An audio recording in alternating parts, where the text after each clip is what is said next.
आप देख रहे हैं एक न्यूज 24। इस वक्त हमारे साथ मौजूद है इंजीनियर राजकुमार पासवान जी। नमस्कार सर, मैं आपका स्वागत करती हूँ एक न्यूज 24 पर। जी नमस्कार। इस बार बिहार विधानसभा चुनाव को लेकर हर कोई सक्रिय हो गया है। बात किया जाए चिराग पासवान या फिर प्रशांत किशोर, तेजस्वी यादव या फिर बात किया जाए मुकेश सहनी की ही क्यों ना, लेकिन इस बार की जो रणनीति तैयार हो रही है उसमें काफी फेरबदल देखने को मिल रही है। बात किया जाए चिराग पासवान की, जो अपने दावे कहा जाए कई सीटों पर चुनाव लड़ने की बातें कर रहे, प्रशांत किशोर अलग एमवाई समीकरण को टारगेट कर रहे और आए दिन बयानबाजियों के बीच फंसे नजर आ रहे हैं। वहीं राजद की बात की जाए तो तेजस्वी यादव भी सीएम नीतीश का घेराव करना शुरू कर दिए हैं। इस वक्त जो प्रीपेड स्मार्ट मीटर का मुद्दा इस बार बिहार में फैला है, उसे लेकर कई नेताएं अपनी बयानबाजी शुरू कर दिए हैं। वहीं अगर मुकेश सहनी की बात की जाए तो वो भी मलाहों के तो मसीहा माने ही जाते हैं, लेकिन वो भी कहीं ना कहीं नीतीश कुमार और बीजेपी के कई बड़े फैसलों पर नाराजगी जताते रहते हैं। तो इस पर आप क्या कहना चाहेंगे? क्या लगता है आपको इस बार की जो रणनीति तैयार हो रही है किस तरह से हो रही है? देखिए, जहां तक चिराग पासवान की बात है और चिराग पासवान का सवाल है, तो मैं इतना ही समझ सकता हूं कि जो नागपुर से फरमान जारी होते हैं चिराग पासवान वही काम करते हैं बिहार में। जो भारतीय जनता पार्टी और उनके आका नरेंद्र मोदी साहब जिस तरह की बात करते हैं, इशारा करते हैं कि ये करना है बेटा, बस उसमें हनुमान जुट जाते हैं। तो ये चुनाव लड़ना और ना लड़ना उनके लिए कोई मायने नहीं रखता है। चिराग पासवान कि सिर्फ अपनी सांसदीय कुर्सी बरकरार होनी चाहिए, अपना घर का परिवार सुरक्षित होना चाहिए, बाकी तो सब लोग ऐसे ही।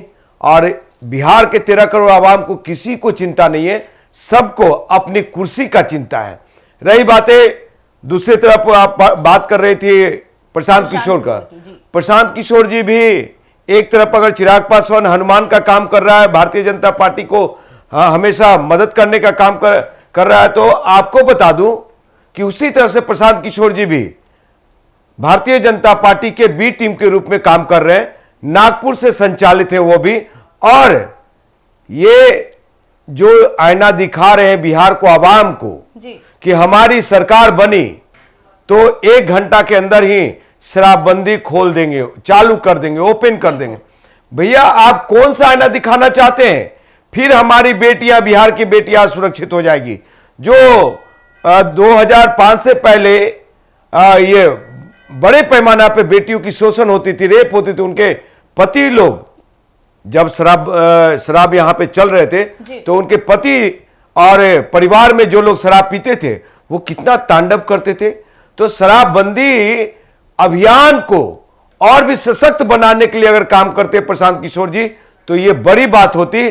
लेकिन ये 2 अक्टूबर को जन स्वराज पार्टी नहीं, जन शराब पार्टी ये घोषणा करने जा रहे हैं। बिल्कुल, क्योंकि आए दिन देखिए तो ग्रामीण क्षेत्रों में जो मामले सामने आते हैं शराब को लेकर के, परिवारवाद होता है शराब की वजह से। जो पति होते हैं देर रात शराब पीते आकर अपनी पत्नी को मारते हैं, जो कहीं ना कहीं एक परिवार में काफी ज्यादा झड़प की मामले सामने आने लगते हैं। लेकिन प्रशांत किशोर जो दावे सामने कर रहे हैं उनका साफ तौर पर एक तरफ कहते हैं कि बच्चों का भविष्य उजागर कर रहे हैं। क्या शराब चालू करने से बच्चों का भविष्य उजागर होगा? देखिए, आप ये बेहतर एजुकेशन की बात नहीं करते, आप बेहतर स्वास्थ्य की बात नहीं करते, आप रोजगार की बात नहीं करते, आप बिहारी मजदूरों की बात नहीं करते, आप बिहार की बेटरमेंट की बात नहीं करते, शिक्षा स्वास्थ्य की बात नहीं करते। जो स्कूल की हालात है, सरकारी स्कूल की हालात है, जर्जर हालात है, उसको कॉन्वेंट स्कूल में कैसे तब्दील किया जाए उसकी बात नहीं करते आप। तो आप कौन सी बात करते हैं भाई? ये हमारी सरकार बनी तो 1 घंटे में मैं शराब चालू करूं, ये कौन सा आप बिहार को आईना दिखा रहे हैं, देश को आईना दिखा? यानी कि बिहार के नौजवानों को शराबी बनाना चाह रहे हैं, गंजेरी बनाना चाह रहे हैं, नशेरी जिस तरह से पूर्व में पंजाब नशे में डूबा हुआ था, उसी तरह से आप बिहार को नशे में डुबाना चाहते हैं। तीसरी बात कि नीतीश कुमार जी ने, बुरा हो भला हो, उन्होंने कम से कम शराबबंदी कर करके एक मिसाल कायम किया। भले ही ये दारू माफिया, शराब माफिया लोग जो जितने हैं वो किसी तरह से दारू बेच ले रहे हैं और गैर कानूनी तरीके से, लेकिन चिराग पासवान जैसे लोग और प्रशांत किशोर जैसे लोग और उनके सहयोगी दल लोगों को ये शराबबंदी के लिए एक मुहिम चलाना चाहिए इस तरह के, लेकिन ये कर नहीं रहे हैं। तो प्रशांत किशोर जी 2 अक्टूबर को जनसरा पार्टी का घोषणा करने जा रहे हैं। बिल्कुल। दूसरी तरफ अगर बात की जाए, प्रशांत किशोर आए दिन दावे कर रहे हैं, राजद के परिवार पर कटाक्ष करते नजर आ रहे हैं। उनका कहना है कि 9वीं फेल देश को क्या चलाएगा, बिहार को क्या चलाएगा। वहीं बात की जाए, राजद की तरफ से भी बयान सामने आने लगा है कि अगर हम अपनी इतिहास के पन्नों को दोहराते हैं तो उसमें कई ऐसे नेता हैं जो उतने पढ़े लिखे नहीं है। बात की जाए लालू प्रसाद यादव की, लेकिन जो उनकी भाषा शैली होती है कई लोगों को वो कनेक्ट करते हैं। आपकी क्या इस पर विचार है सर? देखिए, आपको बता दूं कि राजनीति में अब जाकर के शैक्षणिक योग्यता के मायने हैं जी। पढ़े लिखे लोगों की कद्र है, लेकिन 90 के दशक से पहले बहुत कम लोग राजनीति में पढ़े लिखे हुए लोग आते थे जी। और अब पढ़ाई की जो बात कर रहे हैं प्रशांत किशोर जी कि तेजस्वी यादव 9वीं फेल है, परिवारवाद की पार्टी है, तो मैं प्रशांत किशोर जी से पूछना चाहता हूं कि जब 2014 में नरेंद्र दामोदर मोदी साहब का वो ये कैंपेन करने के लिए, प्रचार करने के लिए उनका सारा ठेका ले लिया था, तो वो कौन से हार्वर्ड यूनिवर्सिटी और ये अमेरिका इंग्लैंड से वो पढ़ करके आए थे? वो दिल्ली यूनिवर्सिटी में वो डिग्री कभी नहीं पढ़ाई हुई जो डिग्री नरेंद्र मोदी साहब लेके घूम रहे हैं आज, और फर्जी डिग्री वाले प्रधानमंत्री का आपने कैंपेन किया। तो ये साहब बताइए कि तेजस्वी यादव तो कम से कम 9वीं भी पढ़ा हुआ है। और रही बात परिवारवाद की, तो गर्व करते हैं तेजस्वी यादव जी कि हमारे पिताजी भी बिहार के मुख्यमंत्री रहे, माताजी भी रही और हम भी उप मुख्यमंत्री रहे, और हम बिहार के लिए कुछ करना चाहते हैं। तो अगर परिवारवाद वो लोग है तो आप भी अपने महिला सम्मेलन में अपनी पत्नी को क्यों प्रमोट किया? क्या वो परिवारवाद नहीं है? आप अपनी पत्नी को इतना ही जब था तो क्यों सम्मेलन, महिला सम्मेलन में आपने प्रमोट किया? क्या वो परिवारवाद नहीं है?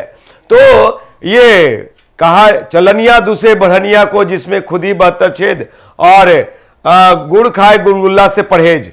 तो इनमें एक चीज मैं साफ कर देता हूं, ये सारे राजनीति में हर एक तरह के साबुन लगाएंगे, ये बिल्कुल हर एक तरह के नाले में घुसेंगे, लेकिन दूसरे को गाली बकेंगे। प्रशांत किशोर की एक ही मकसद है कि आरजेडी से 10 से 12% वोट को तोड़ करके, आरजेडी से 1 से 1.5% वोट को काट करके, और इधर जेडीयू का वोट 1 से 1.5% को तोड़ करके, काट करके, और बीजेपी की सरकार को बनाना चाहते हैं। गलती से इनका जीत भी गया 1-2 सीट वगैरह, सत्ता नहीं आने जा रही सरकार नहीं, आपके चैनल के माध्यम से कर रहा हूं मैं आज, बिल्कुल, और डंके की चोट पे कह रहा हूं। प्रशांत किशोर अगर 1-2 सीट भी जीत जाते हैं ना, तो दोनों सीट को 100 करोड़ में बेचेंगे और बार्गेनिंग करेंगे ये। तो मैं इतनी दावे के साथ कह रहा हूं। तो प्रशांत किशोर मनी माइंडेड है, इनका जन स्वराज में लगभग 1 करोड़ रुपया पर डे खर्चा हो रहा है। पद यात्रा में लगभग 10 करोड़ रुपया खर्चा कर दिया। ये पैसे आ कहां से रहे हैं? ये इनके पास फंड कहां से आ रहा है? ये सब बताएं। इनसे पहले से बड़ी बड़ी पार्टियां काम कर रही है, सत्ताधारी काम कर रहे हैं, तो उनका इतना सारा मुहिम कार्यक्रम नहीं चल रहा है, और इनके पास कहां से पैसा आ रहा है? प्रिया राज जी, सही बात है। आपको बता दूं कि जीताराम मांझी जी का बेटा संतोष सुमन जी जो कह रहे हैं जी कि हम भी बहुत सारे सीटों पे लड़ाएंगे, ये करेंगे। देखिए, पार्टियों की अपनी अधिकार क्षेत्र है, बिल्कुल, उनको अपने कार्यकर्ता को लुभाने के लिए, खुश करने के लिए जब चुनाव आते हैं, कभी लोकसभा का, कभी विधानसभा का, तो सब कार्यकर्ताओं में ऊर्जा भरने के लिए और उसको आगे बढ़ाते हैं। लेकिन जब गठबंधन में आते हैं तो समीकरण में बहुत सारे कार्यकर्ताओं की सीट कट जाती है। 5 को सीट मिला तो ये लोग दुकान खोल देते हैं, बेचना शुरू कर देते हैं। तो वो ये पार्टियों का आदत बन चुकी है, प्रैक्टिस में आ चुका है। तो ये छोटी पार्टियों का कोई वजूद नहीं है, दुकान खोल के बैठे हुए। बिहार के 13 करोड़ आवाम के लिए कोई नहीं सोच रहे हैं। आप जो अभी बिजली की बात कर रही थी कि बिजली के मुद्दे पे सरकार गंभीर नहीं, वाकई में सरकार गंभीर नहीं है। आज जो उनके साथ सत्ताधारी पार्टियां हैं, चाहे विपक्ष में बैठे हुए पार्टियां हैं, जो कि वो भी सरकार में रही है, तो सब देश में 28 राज्य हैं। उन 28 राज्यों में से सबसे ज्यादा, सबसे महंगा बिजली अगर कहीं मिलता है तो बिहार की जनता को मिलता है, बिहार में मिलता है। क्यों मीटर इतना तेज घूमती है? क्यों डिजिटल मीटर इतना बिल उठा रही है? ये सवाल उत्पन्न होते हैं। आज तेजस्वी भाई ने कहा कि 200 यूनिट में बिजली बिल 200 यूनिट फ्री करूंगा। तो मुझे लगता है कि तेजस्वी भाई की सोच बहुत बढ़िया है, और वो अगर कह रहे हैं जनहित में, जनता के हित में, जनता के पॉकेट को देखते हुए, तो ये मॉडल तो भाई केजरीवाल साहब का है, अरविंद केजरीवाल साहब, आम आदमी पार्टी की, क्योंकि मैं उस समय उसी पार्टी में था। तो आपको बता दूं कि जब इतना ही अच्छा लग रहा है 200 यूनिट, तो भाई वहां का सरकारी स्कूल की भी बात कीजिए। वहां की बेटियां डीटीसी बसों में फ्री चलती हैं, तो यहां की भी बेटियां, बिहार की भी बेटियां, बिहार की भी बेटियां बसों में फ्री चले, यानी दिल्ली जैसी फैसिलिटी बिहार में भी बिल्कुल दिल्ली मॉडल को आप लागू कीजिए, अरविंद केजरीवाल के मॉडल को लागू कीजिए, मुझे जहां तक लगता है। वही बात किया जाए, वीआईपी सुप्रीमो मुकेश सहनी भी आए दिन एक काफी कहा जाए तो तगड़ा बयान दिए हैं प्रशांत किशोर को लेकर।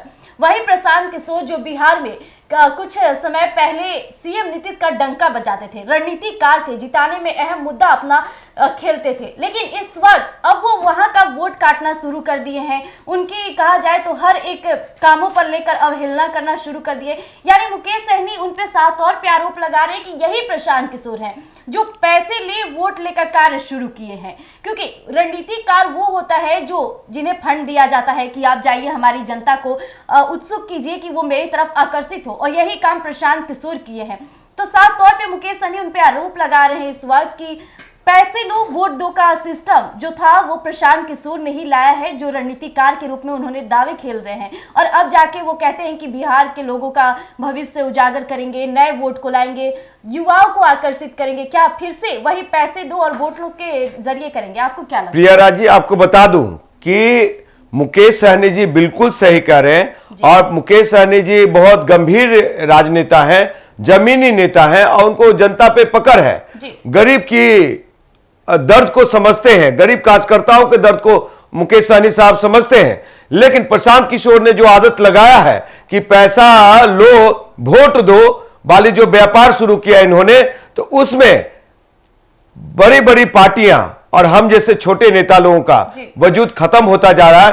क्योंकि एक एमएलसी का चुनाव हुआ जिसमें प्रशांत किशोर के डंका पीटे कि मैंने वो एमएलसी जिता लिया, लेकिन अगर ये छपरा के जो एमएलसी थे, अगर वो नहीं होते उनके साथ तो शायद नहीं जिता पाते, और पैसे की खेल हुई। मैं डंके की चोट पे कह रहा हूं कि प्रशांत किशोर में अगर हो हिम्मत तो इंजीनियर राजकुमार पासवान की पार्टी को ऊपर उठा के दिखा दे। ये उन्हीं का काम करते हैं जिनकी बड़ी कैडर और हजारों करोड़ रुपया होता है पार्टी के पास, तो उनका ये काम करते हैं। छोटे कैडर वाले पार्टियों को ये इंटरटेन भी नहीं करते, और छोटे नेता से कोई इनकी औकात नहीं है कि ये सदन में पहुंचा दे और विधानसभा में पहुंचा दे। साहब ये खुलेआम कर रहे हैं कि हम मेरे पास आइए, हम आपको लड़ाएंगे और पैसा हम खर्चा करेंगे। 2.5 करोड़ 3 करोड़ 5 करोड़ की बात कर रहे हैं। तो ये बताइए कि एक तरह से पैसा लो और वोट दो वाली व्यापारी हैं ये, और व्यापार तो कर ही रहे हैं। इनके पार्टी में हर एक तरह के लोग हैं, भ्रष्टाचारी हैं लोग भी हैं, करप्टेड आईएएस आईपीएस लोग भी हैं, वो मुखिया सरपंच जो 25,000 50,000 लूटते हैं वो लोग भी हैं। तो ये सारे लोग हैं इनके पार्टी में। और बहू बेटियों को जो ठगने, नीतीश कुमार जी ने तो महिलाओं की सुरक्षा, महिलाओं के हक अधिकार, महिलाओं की आरक्षण 32% आरक्षण दे दिया है। तो विशेष क्या करेंगे? दलितों को जो प्रलोभन दे रहे हैं, तो दलित को क्या देंगे प्रशांत किशोर जी? अगर हिम्मत है तो जनरल सीट पे दलितों को जिता के दिखाएं और मुख्यमंत्री का चेहरा बना के दिखाएं। तो वो नहीं तो अपने बीवी को प्रमोट करते हैं और दूसरे को परिवारवाद की गाली बकते हैं। ये साहब ये शराब खोलने की बात करते हैं और दूसरे को नसीहत देते हैं। तो प्रशांत किशोर जी बिहार को उस युग में ले जाना चाहते हैं जो जगन्नाथ मिश्र का युग था, श्री बाबू का युग था, और ये और सब जो सामंतवादियों का युग था, वहां ले जाना चाहते हैं। बिहार को फिर से उसी जर्जर हालात में ले जाना चाहते हैं। प्रशांत किशोर जी के पास कोई विजन नहीं है, और मुकेश सहनी जी वाकई में राजनीति में हस्तक्षेप करते हैं, और उनको पता है कि बिहार में हमारे गरीब कार्यकर्ता लोग किस स्थिति में है, गरीब भाई लोग किस स्थिति में है, रोजी रोजगार नहीं है। लेकिन सभी राजनेताओं से यह कहूंगा मैं कि बिहार के 13 करोड़ आवाम के लिए आप लोग सोचिए। जो सत्ता में है वो, जो विपक्ष में है वो, इनके साथ खिलवाड़ मत कीजिए। आप अपने कुर्सी के खेला में 2020 का मैच खेल रहे हैं, लेकिन बिहार के आवाम को कुछ नहीं मिल रहा है। बिजली बिल का समस्या हो, चाहे शिक्षा की समस्या हो, चाहे आशा बहने की समस्या हो, या चौकीदार की समस्या हो, चाहे डॉक्टरों की समस्या, इंजीनियर की समस्या हो, व्यापारियों की समस्या हो, बिजनेसमैन की समस्या हो, बहुत सारी समस्या, किसानी व्यवस्था की समस्या हो, तो बाढ़ सुखाड़ की समस्या हो। आज तक आजादी के 78 साल हो गए। जो बिहार में बाढ़ का समस्या है, उस समस्या से निजात नहीं मिल पा रही है। बिल्कुल। तो जैसा कि अभी आपने इंजीनियर राजकुमार पासवान जी को सुना, हमने प्रशांत किशोर के खुलेआम चैलेंज भी किया है। जिस तरह से वो रणनीतिकार यूज कर रहे हैं, पैसे दो वोट दो का जो काम शुरू किए हैं, इससे कहीं ना कहीं बिहार की जनता को ठगने का कार्य किया जाता है। और इससे सबसे ज्यादा कोई प्रभावित होता है तो वो नेताएं जो इस बार अपने बिहार विधानसभा चुनाव में पूरी क्षमता के साथ और कहा जाए तो बिना पैसे दिए वोट करना चाहते हो और जनता को सही रूप पे एक नेता के तौर पे एक बेटे के रूप में आना चाहते हैं। लेकिन प्रशांत किशोर दावे करते हैं बिहार का भविष्य उजागर करने में, दूसरी तरफ शराब को खुलेआम ऑफर करने का भी मौका देते हैं। तो प्रशांत किशोर की क्या रणनीति है, बिहार को कैसा बनाना चाहते हैं, ये तो शायद आप बातों से और जो हमने अभी खुलेआम कई बड़ी बातों पर बयान किया उसे तो समझ ही गए होंगे। तब तक के लिए आप यूं ही बने रहिएगा एक न्यूज़ 24 पर। धन्यवाद।